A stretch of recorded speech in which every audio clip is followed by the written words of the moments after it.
Hello दोस्तों। इसके पिछले वीडियो में हमने इस पुस्तक के पहले टॉपिक हिंदी साहित्य का इतिहास से कुछ प्रश्न देखे थे, तो उसी को आगे हम देखते हैं। हमने प्रश्न संख्या 16 तक देख लिया था। अब प्रश्न संख्या 17 देखते हैं। प्रश्न संख्या 17 है, काल प्रवृत्ति का निर्णय प्राप्त ग्रंथों की संख्या द्वारा नहीं निर्णीत हो सकता, बल्कि उस काल की मुख्य प्रेरणादायक वस्तु के आधार पर ही हो सकता है। यह कथन किसका है? तो इन चार विकल्पों में प्रश्न का दूसरा जो विकल्प है हजारी प्रसाद द्विवेदी बिल्कुल सही है। इसके अतिरिक्त व्याख्या में शुक्ल जी के कुछ विचार दिए हैं, वो पढ़ लेते हैं कि जिस काल विभाग के भीतर किसी विशेष ढंग की रचनाओं की प्रचुरता दिखाई पड़ी है वह एक अलग काल माना गया है और उनका नामकरण उन्हीं रचनाओं के स्वरूप के अनुसार किया गया है। शुक्ल जी का है, काल विभाजन साहित्यिक प्रवृत्तियों की समानता के आधार पर होना चाहिए। कालों का नामकरण यथासंभव मूल चेतना को आधार बनाकर करना चाहिए।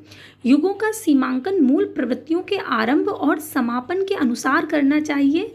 काल की मूल प्रवृत्ति का निर्धारण प्रमुख ग्रंथों के आधार पर करना चाहिए। अगला प्रश्न है कि कौन सा विवरण सही नहीं है? तो इनमें जो चार विकल्प दिए गए हैं, पहला ही गलत दिया गया है। पहला जो विवरण है वो सही नहीं है। गारसा द तासी ने अपने इतिहास ग्रंथ में कवियों को काल क्रमानुसार प्रस्तुत किया है, ये बिल्कुल गलत है, क्योंकि गारसा द तासी ने कवियों को वर्ण क्रमानुसार प्रस्तुत किया है। अगला, शिव सिंह सरोज में लगभग 1000 कवियों का जीवन चरित्र उनके कविताओं के उदाहरण सहित प्रस्तुत किया गया है, सही है। ग्रियर्सन के इतिहास ग्रंथ का हिंदी अनुवाद हिंदी साहित्य का प्रथम इतिहास शीर्षक से प्रकाशित हुआ, सही है। जॉर्ज ग्रियर्सन ने कवियों और लेखकों को काल क्रमानुसार वर्गीकृत किया है, बिल्कुल सही है। अगला प्रश्न है कि इतिहास का इतिवृत्तात्मक लेखन सबसे प्रथम मिश्र बंधुओं के विनोद में पाया जाता है, यह उक्ति किसकी है? तो ये उक्ति है डॉक्टर राम कुमार वर्मा जी की।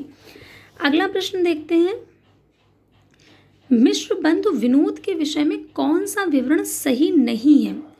तो इसका चौथा कि इसके चारों भागों में लगभग 3000 कवियों का विवरण मिलता है, गलत है। पहले भी पढ़ चुके हैं कि मिश्र बंधु विनोद में लगभग 5000 कवियों का परिचय मिश्र बंधुओं ने दिया है। अगला प्रश्न है, हिंदुस्तानी को सर्वप्रथम हिंदी किस विद्वान ने कहा? तो गिलक्राइस्ट ने कहा है। अगला प्रश्न है कि हिंदी साहित्य का आलोचनात्मक इतिहास के लेखक कौन है? तो डॉक्टर राम कुमार वर्मा। हिंदी साहित्य का आलोचनात्मक इतिहास इनकी पुस्तक है। इसकी व्याख्या देख लेते हैं। हिंदी साहित्य का आलोचनात्मक इतिहास के लेखक डॉक्टर राम कुमार वर्मा है। डॉक्टर राम कुमार वर्मा जी का जन्म 1905 में हुआ था और निधन 1990 ईस्वी में हुआ। चित्ररेखा काव्य संग्रह पर इन्हें देव पुरस्कार से सम्मानित किया गया। इन्हें हिंदी एकांकी का जनक माना जाता है। सन 1963 में इन्हें पद्म भूषण से सम्मानित किया गया। एकलव्य, रेशमी टाई, पृथ्वीराज की आंखें, दीपदान आदि इनकी प्रमुख रचनाएं हैं। इसके अतिरिक्त हिंदी साहित्य इतिहास के प्रमुख ग्रंथ भी व्याख्या में दिए हैं, जैसे साहित्य का इतिहास दर्शन नलिन विलोचन शर्मा जी का है। हिंदी साहित्य 20वीं शताब्दी नंद दुलारे वाजपेयी।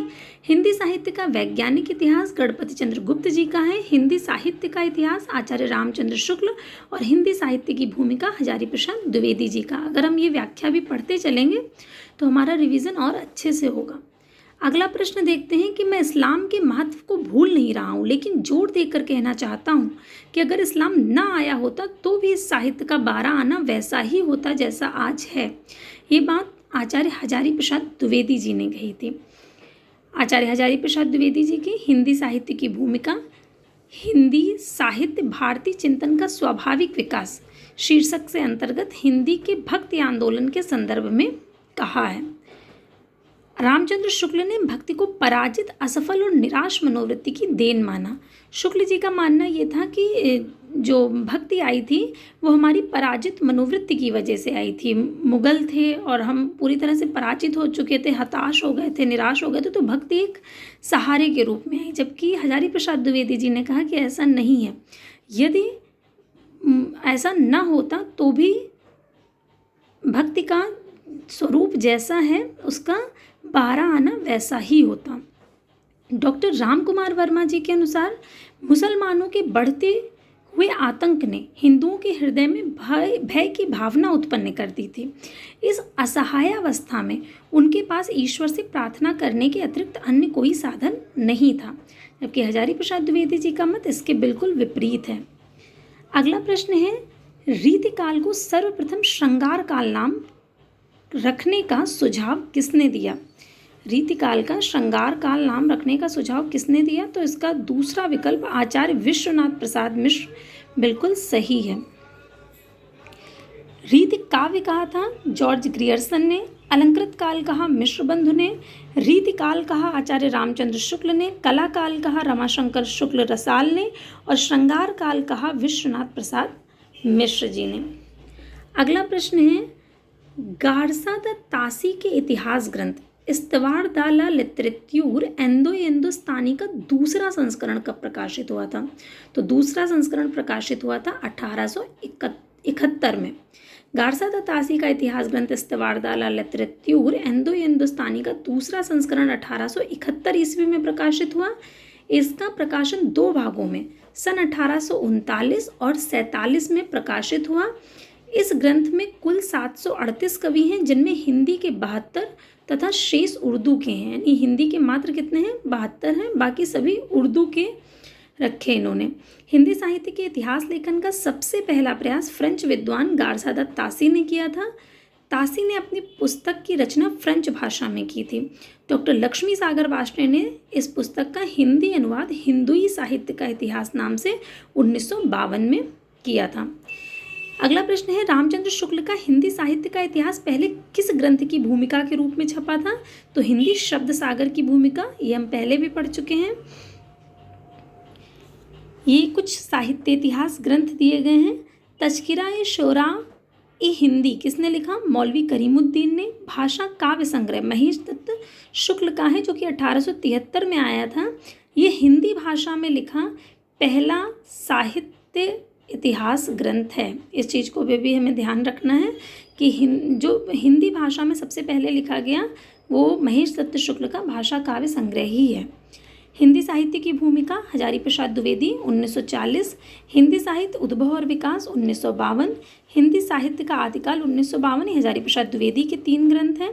हिंदी साहित्य का वैज्ञानिक इतिहास गणपति चंद्र गुप्त का है। हिंदी साहित्य और संवेदना का विकास रामस्वरूप चतुर्वेदी 1986। अगला प्रश्न है, रामचंद्र शुक्ल के अनुसार शिव सिंह सरोज में गिनाए ग्रंथ हैं तो कौन से हैं? पहला और दूसरा विकल्प इसमें सही है, क्योंकि राम सतसई और कड़खा रामायण। रामचंद्र शुक्ल के अनुसार शिव सिंह सरोज में गिनाए गए ग्रंथ राम सतसई और कड़खा रामायण है।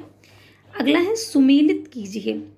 कुछ ग्रंथों के नाम दिए गए हैं और कुछ लेखकों के नाम है, हमें सुमेलित करना है। पहला है हिंदी साहित्य की भूमिका। अभी हमने बिल्कुल पढ़ा कि हिंदी साहित्य की भूमिका हजारी प्रसाद द्विवेदी जी का ग्रंथ है, तो ये हजारी प्रसाद द्विवेदी का हो गया। हिंदी साहित्य और संवेदना का विकास रामस्वरूप चतुर्वेदी जी का है। हिंदी साहित्य विमर्श पदुमलाल पुन्नालाल बख्शी जी का है। हिंदी भाषा और उसके साहित्य का विकास, तो जो एक विकल्प बचा है हरिऔध जी, उनका हो जाएगा। यही देखिए व्याख्या में नीचे दिया गया है, तो व्याख्या पढ़ने की आवश्यकता नहीं है। अगला प्रश्न है, हिंदी साहित्य का आदिकाल हिंदी का एक इतिहास ग्रंथ है, इस ग्रंथ के रचनाकार का नाम? तो हिंदी साहित्य का आदिकाल हजारी प्रसाद द्विवेदी जी का है। हिंदी साहित्य का आदिकाल 1952 में इनका प्रकाशित हुआ था, अभी हम इसे पढ़ चुके हैं। तो अगला प्रश्न देखते हैं कि राजस्थानी भाषा और साहित्य पुस्तक के लेखक कौन हैं? तो इसका दूसरा विकल्प मोतीलाल मेनारिया बिल्कुल सही है। इनके द्वारा रचित एक अन्य साहित्य इतिहास ग्रंथ है राजस्थानी पिंगल साहित्य, जबकि हिंदी वीर काव्य के लेखक डॉक्टर टीकम सिंह तोमर जी हैं। अगला प्रश्न है, इनमें से किस साहित्य इतिहास ग्रंथ को किशोरीलाल गुप्त ने हिंदी साहित्य का प्रथम इतिहास नाम से अनुवादित किया था? तो चौथा विकल्प बिल्कुल सही है, the modern vernacular literature of northern Hindustan. इसको इन्होंने हिंदी साहित्य का प्रथम इतिहास नाम से 1957 में प्रकाशित किया था, जो कि ग्रियर्सन का ग्रंथ था, उसका अनुवाद इन्होंने किया था। अगला है आचार्य रामचंद्र शुक्ल ने रीतिकाल का समय क्या माना है? तो शुक्ल जी के अनुसार रीतिकाल का समय 1700 से 1900, ये शुक्ल जी का पूरा दिया है। उन्होंने आदिकाल संवत 1050 से 1375, पूर्व मध्यकाल या भक्तिकाल 1375 से 1700, उत्तर मध्यकाल 1700 से 1900 जिसे रीतिकाल कहते हैं, आधुनिक काल या गद्यकाल 1900 से 1984 विक्रम संवत। अगला प्रश्न है कि निम्नलिखित में से किसने हिंदी साहित्य का इतिहास नहीं लिखा? तो डॉक्टर नगेंद्र ने हिंदी साहित्य का इतिहास नहीं लिखा था, बल्कि उन्होंने हिंदी साहित्य का इतिहास संपादित किया है। अगला प्रश्न है आचार्य रामचंद्र शुक्ल के इतिहास ग्रंथ के कालों में नामकरण का आधार क्या है? तो उन्होंने युग प्रवृत्ति के अनुसार नामकरण किया है। हिंदी साहित्य का इतिहास उन्होंने विधेयवादी पद्धति पर लिखा और उसका प्रकाशन 1929 में हुआ है। ये प्रश्न बहुत बार पूछा जाता है कि शुक्ल जी ने किस पद्धति के अनुसार अपना इतिहास ग्रंथ लिखा है, तो हमें ध्यान रखना है कि उन्होंने विधेयवादी पद्धति को अपनाया है। इतिहास लेखन की सबसे विकसित पद्धति कौन है? तो विधेयवादी पद्धति ही इतिहास लेखन की सबसे विकसित पद्धति है। फ्रेंच विद्वान तेन ने भी इस पद्धति को सुव्यवस्थित सिद्धांत के रूप में स्थापित किया था। फ्रेंच विद्वान थे तेन, उन्होंने इसे एक सुव्यवस्थित सिद्धांत के रूप में स्थापित किया था। अगला प्रश्न है हिंदी साहित्य का इतिहास दर्शन नामक ग्रंथ के लेखक कौन है? तो नलिन विलोचन शर्मा जी हैं। हिंदी साहित्य का अभ्युत्थान ये है डॉक्टर विनय मोहन जी का। दूसरी परंपरा की खोज है नामवर सिंह जी का। और हिंदी साहित्य का इतिहास विजेंद्र स्नातक का है। अगला प्रश्न है भारतीय साहित्य की भूमिका। तो भारतीय साहित्य की भूमिका लिखी है रामविलास शर्मा जी ने। भारतीय साहित्य की भूमिका के लेखक हैं। इनकी अन्य पुस्तकें हैं भारतीय सौंदर्य बोध और तुलसीदास, लोक जागरण और हिंदी साहित्य, परंपरा का मूल्यांकन आदि। दूधनाथ सिंह ने सपाट चेहरे वाला आदमी, इनका कहानी संग्रह है, निराला, आत्महंता, आस्था आदि लिखा है। ये इनकी आलोचना है। अगला प्रश्न है इनमें से किस साहित्य इतिहासकार ने अपने इतिहास ग्रंथ में हिंदी के गद्य साहित्य को गद्य का आविर्भाव, गद्य का प्रवर्तन, गद्य का प्रचार और गद्य की वर्तमान गति नामक खंडों में विभक्त करके विवेचित किया है? तो रामचंद्र शुक्ल जी ने इस तरह से अपने इतिहास ग्रंथ में विवेचित किया है।